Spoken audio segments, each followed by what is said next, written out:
Right, well this is the second video of my 5-inch gauge petrol electric railway locomotive. Now I've decided to scrap the engine that I've used in my first video as it's causing me too much difficulties. I can't work out really what's wrong with it, and as these engines are quite cheap, I had a look on eBay this morning and I found a fully functional Suffolk Punch lawnmower for sale, and I paid £10 for it in the end, which was a bargain.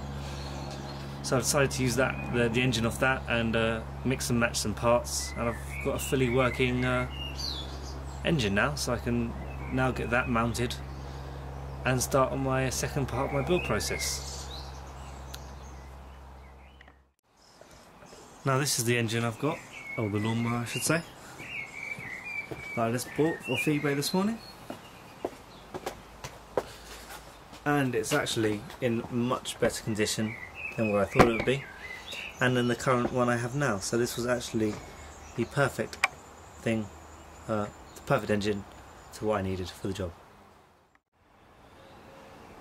Now this engine has exactly what I need. It has the fuel tank, it's got a good pull start, it's got a nice clutch, it's actually got the exhaust I wanted to use for the engine as well, if you can see that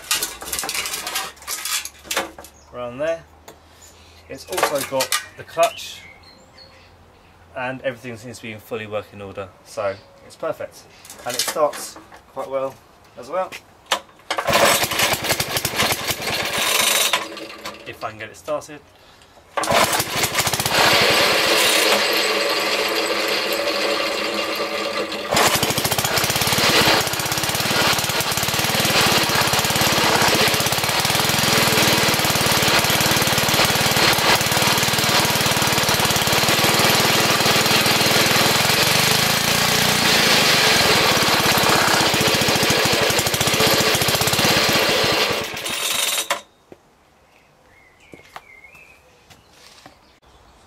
So as I said, the next element, or the next part I have to do to the build process of this locomotive is to remove the engine and just mount this engine on the chassis.